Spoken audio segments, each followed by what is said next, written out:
Welcome back to Pros and Claws, and today we got a WNBA breakdown. Caitlin Clark, rookie phenom, had a great performance in a game against the Atlanta Dream. The Indiana Fever taking on the Atlanta Dream. Indiana winning 91-79, winning their fourth game in a row as this young Indiana Fever team starting to kind of put things together. Why this game matters? Indiana, Atlanta in the 7 and 8 spots right now. And Indiana now with their fourth straight win, 6 in their last 8, starting to kind of put together and make a push to maybe get past just the bottom playoff spots. Obviously, both these teams on the cusp of the single elimination rounds. The goal is to try and get in the top 4 so you can secure some buys. But Indiana making their way up the standings slowly as they're putting together some wins, obviously led by Aaliyah Boston and Caitlin Clark, as well as some great veteran presence in Kelsey Mitchell. So let's look at Caitlin Clark. Caitlin Clark recently, her third straight game of shooting over 50% from the floor. We're going to take a look at her shot selection in this game, how it's improved, some of her playmaking, and as well as look at some of this turnovers. The turnovers have been rough for Caitlin so far this season, and we're going to kind of take a look at what type of turnovers she's making, where she is currently strong in the playmaking department, where she's a little bit weaker, and what things that she can improve on, as well as doing a full breakdown on how great her game already is. So starting off with her shot selection, here's her first shot of the game. Comes off, defensive stop from the Fever. Here, they're able to get the rebound, and quickly they get the ball to Clark. Clark getting pressure high up the floor, getting pressed. She's able to get to her right, blow by, and here she goes up, not able to create enough separation, not really able to get enough room, and gets blocked at the rim. Now, obviously, that's something that has to be an area of growth as she gets stronger. But again, you can get past your defender. You can try and create this separation, but still a little bit small, gets blocked to start the game, and the Dream come back the other way. Here we go, the Fever setting something up big, passes it down, and you're going to see they're going to set a screen for Clark to come around.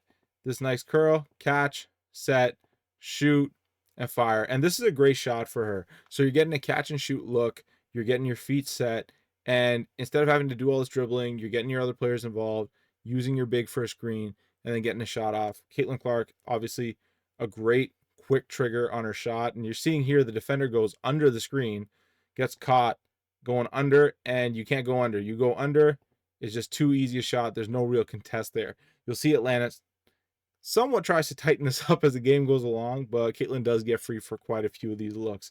So here she gets her first 3 of the game. Now this next look, similar situation. You see Caitlin coming off. We got a screen down here, and then a second screen up top. She catches it, but this time the defenders have done a good job chasing. So the defender fights through the first screen, goes over the second screen, and this forces Caitlin to be a lot higher. The 3 before, around here, now she's a couple steps back from there at the T in Atlanta. And again, she doesn't really get her feet set the same way that she did last time, doesn't really get them square. You see, she has to kind of jackknife her feet to create the room. The defender is able to get a good contest here, and Caitlin just misses off right to the rim. So again, good adjustment by the Dream now. Instead of going under, defender goes over, makes a hard shot for Caitlin. But again, a good idea. You're getting a catch and shoot look. You got 15 on the shot clock, necessarily not maybe the best shots early in the shot clock, but you'll live with it. This next look here, Caitlin, again, catch and shoot. And this is where, again, quick trigger. So she comes up, gets a gap between the defender. Defender gets out there late. Caitlin, catch and shoot. At this point, it's already too late. She likes going to her left to shoot, and she's able to nail this one. So Atlanta not the tightest in terms of staying on her to take away the 3 balls. And Indiana now open up a massive lead, and they kind of hold a lead throughout this entire game. Here again, you're going to see Caitlin once again. They get screen coming off the curl. This time comes in a little bit tighter. Defender gets trailed behind. And great job again getting back in the play and contesting. These are good looks for Caitlin in terms of that she's coming off of curls, she's getting her feet set, and is then able to shoot it.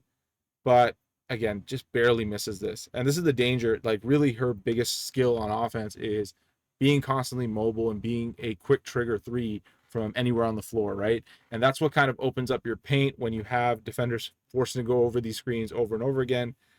Caitlin misses this shot, but a good idea. At least the shot selection solid. Here, Caitlin tries to shoot this off the dribble, step back, 12 seconds to the left on the clock. Not necessarily the best shot attempt. She misses. These are threes that you kind of want to root out. Obviously, you don't want to take away aggression from a player, but while this Indiana team's kind of working through their offense, there's probably better ways to use Caitlin to get offense going. And these are shots that she was taking a lot more earlier in the season, but now you're seeing her get a lot more within the flow of the offense, and her efficiencies are starting to improve as such. So here we know we got another. Now, if you remember the first play of the game, she got pressed in the backcourt, blows by, and then gets blocked at the rim. This time, does a much better job. Obviously, a smaller defender. The help comes late because they're scared to come off this corner. When we get to her playmaking, we'll show why people are a little bit more scared to come off the corners. And Caitlin is able to get quickly to her right hand. This time gets the defender behind her, able to use her body as a shield, and then get to the back of the rim and finishes strong. Solid finish for Caitlin Clark. Again, getting to the rim, not necessarily the easiest thing to do right now, given her size. But in that, when she's getting pressed in the full court, using her speed to get to the rim, it's a great counter. So on this play here, she comes up mid-screen, doesn't really hit, and you see her get the ball top of the key. Her defender's cutting off the middle, forcing her towards the baseline where there's help. To the sideline where there's help. Gets a screen coming up top. Caitlin decides to go against the screen and goes into the defender. Here she bumps into the defender, creates some separation for her sidestep. She gets to her sidestep, sets her feet, plants, has room to get up. She's going to her left. She likes floating to her left on a jump shot. It's a lot more natural. And then cashes this three in. Again, incredibly dangerous shooter. This being one of her first threes in this game on the move with a live dribble, not being a catch and shoot. So again, when she's able to create her room and she's going to her left, very dangerous, even off the dribble. And now again, you're near the end of the third quarter. Atlanta's gotten it down to a 12-point game. It's starting to get a little bit more dangerous here. 21 seconds on the clock, and she pulls up from quite a distance. And yeah, these are electric shots. Obviously, like, you just hit one previous to this. You might be feeling it a little bit. But this is a shot selection where, you know, you kind of want to rein it in a little bit, especially with the game starting to get a little bit tighter. Here, takes a shot, misses short. Again, off the dribble, not the best looks for Caitlin. Again, her best looks coming within the flow of the offense, coming off of curls, and then attacking the defense from there, whether she's getting a catch and shoot look or then putting the ball on the floor and trying to create something. Here we go. A couple plays later, she comes down this time. You see her, small hesitation here, then picks up speed, sees that there's nobody here, just the big to beat. The big hasn't come crossed over yet. Gets all the way to the rim here, and this big the roller coming through keeps the big out of the way, and she's able to get a layup here. Solid job. Atlanta's defense, not really. That's semi-transition at best. Wasn't really at its best today. And then here, end of the game, 89-73, and Caitlin, clock running deep here. Slight push off, but hey, gets clear of the defender. Again, she's going to her right, sets back, jump shot. Good look in terms of creating a separation. That's not the worst jumper, getting a free throw line jumper. That's pretty good, especially when you're looking at late clock. So that's solid shot selection at the end of the day. Like, you want to get the best shot you can with the clock running down. Now, having looked at the ways that she scored in this game, let's take a look at some of the playmaking she had. Again, nothing too special, but there's a couple of things that are key to kind of point out. So right at the beginning of the game, they run this nice little baseline out of bounds play to get Kelsey Mitchell a nice, easy layup. Kelsey Mitchell, great vet, doing a great job on this Indiana Fever team to kind of keep them going. This next play here, Caitlin makes a pass to the top. Kelsey Mitchell, good pump, gets to the middle of the floor, finishes. Again, nothing special there. Pretty straightforward, but Kelsey Mitchell, again, very dangerous. We go for here, breaking it down, pass out to Caitlin. Now, Caitlin does a good job here. See, Atlanta's defense is completely out of place. I don't know if they're trying to zone here, 2-3 zone, or what the case was, but they're not matched up. And Caitlin recognizes immediately and throws a dart across the court. Now, these are the type of passes that Caitlin does throw well, and it's a little difficult. So her overhead passes, she does struggle when they're short distance overhead passes versus long distance overhead passes where she can kind of loop the ball over a little bit higher. She's a bit shorter. She can get it over the arms of the defenders and then loop it over. So this gives a little bit more margin of error on the pass. So this pass safely gets to her teammate, who nails the three. When we get to the turnovers, we'll talk about where her overhead passing sometimes becomes a little tricky. Here we got Caitlin coming off 2 curls, and this is where, again, where we saw her hit those threes. Look at how Atlanta's defense reacts to her coming off these curls after she had already hit one earlier in the first quarter. 3 defenders looking at her. Obviously, one's kind of just guarding 2, and the big has to come up to show hands, and then her defender is trailing over the screen. So Caitlin is able to use her head, sees the roller going through. The low defender has to pick between 2. It's one person guarding 2. They pick the middle. Caitlin shows with her eyes. The roller flashes correctly in the paint, sees it picked off, and then whips the pass across again overhead. There's a long distance to travel, so she's able to loop it a little bit more, and an open 3. Now you've got Clark inbound to Mitchell, back to Clark. Here you can see come off the screen. She gets the switch. They try to get the big out of there, switch it back. Clark is able to fire the pass overhead to the bottom of the basket to Leah Boston, who's able to get the finish. Here we go. We get a defensive stop here. Caitlin Clark bringing the ball up, and you're in semi-transition. It's a 4-on-3, and here she's surveying the floor, sees where the players are. The Fever do a good job spacing. You see Kelsey Mitchell now going out to the corner, and that leaves Smith driving straight down the middle of the floor and just uses her size and strength to finish at the rim. Good read by Caitlin. Obviously, what you want to notice here is how high the pickup point for Caitlin Clark has to be because she's a 3-point threat. They're picking her up here. You've only got 2 defenders back. That leaves so much space for these 3 Fever players to be able to operate in transition, which makes it so much more difficult to guard.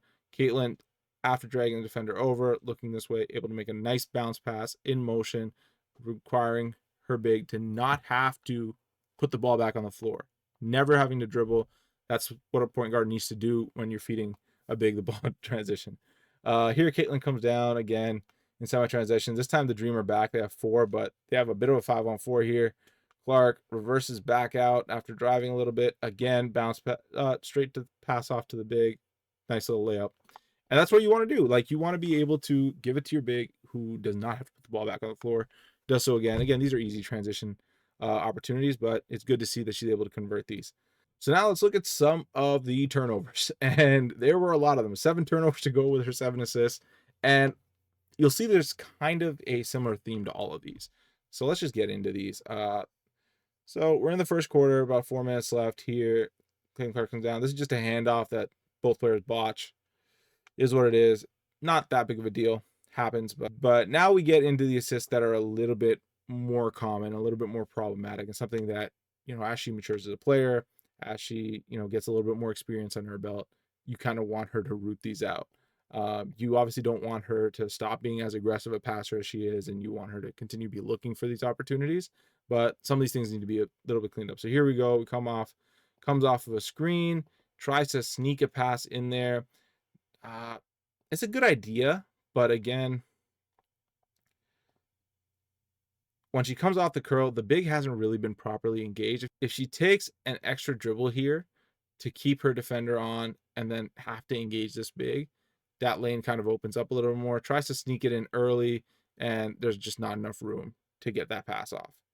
This next one here, it comes off the screen. Again, Atlanta showing high, 2 defenders to her, and now she's going to try to throw this pass over. What she probably wants to do is want to fake this pass over, and this is kind of where her size becomes a little bit of an issue. They've got a bigger defender on her, and she's trying to throw this short range pass overhand, and this gets deflected, and she's not able to kind of get it through. Now, a little bit more patience sitting in the pocket, drawing these 2. You have 9 seconds on the clock, so it's not necessarily in a rush. And maybe this pass opens up a little bit more if you let this big kind of roll a little bit longer, right? If Smith's able to roll a little bit more, then this defender has to end up making the decision, or at least has to tag while this big drops, and then you have an open 3-point here. So just a little bit of patience when the double team comes. Tries to throw the pass a little bit too early, isn't able to get it over the outstretched defenders, and it leads to a turnover. Fever able to get it right back, though. Next play, this time driving, and again, we talked about this when she got blocked first possession of the game. Here again, driving, bigger defender, help coming. I think she was hoping for someone to cut in the middle, flash in the middle to have a drop-off pass. She goes for the pump fake, and nobody bites. There's 10 seconds left on the clock. You'd be hoping that, maybe she just tries to get a reset. Someone opens up for her. She tries to go up with it, kind of gets caught in midair, and it's a turnover. Happens. You like the aggression, but again, it's just a little bit of patience when those doubles come, which I think is going to be important for her. Here, it's just a bad pass that goes out of bounds.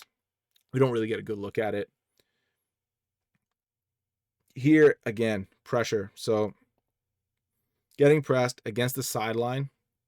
So you saw earlier with one of her threes, that press was coming here.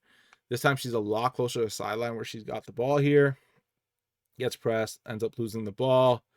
And this is where, trying to keep a live dribble going instead of picking up the ball will be important for her. And that'll kind of come with strength and time. Here, middle of the floor, defender presses up on her, tries to those overhead pass. Now, she's done a good job of creating some space, but this is not necessarily the best angle. She's dead center. The pass has to go, the entry pass here. Obviously, the big needs to hold this position a little bit better. Big's getting pushed out. Clark maybe throws the pass a little bit late, but a little bit too much juice on it. She has to throw it a little bit too high to avoid the arms of the defender, as we saw earlier, getting deflected on these. Maybe she's able to create a better angle. She's a little bit wider out here. Maybe here, this is where you go for the bounce pass. Obviously, this defender's pulled out a little bit. If she is a little bit more to her left on this wing, this becomes a large gap, and you can throw a bounce pass for this entry pass instead of throwing it overhead while your teammate's being pushed out. But again, this kind of goes for both the passer and the receiver here. Have to hold a little bit stronger in the middle of the paint. So that wraps up the breakdown. Caitlin Clark with leading the Fever to their 4th straight win. 16 points in 35 minutes on 6 of 12 shooting, 4 of 8 from 3, 4 rebounds, 7 assists, and 7 turnovers, plus 13 on the night. A great win for the Fever. They're starting to really put things together. And Caitlin Clark, again, continuing a streak of, 3 very efficient performances, all being high minute at the same time. So hoping to see more of it, and we will be here to watch it and break it down for you. So please like and subscribe, and we'll catch you next time.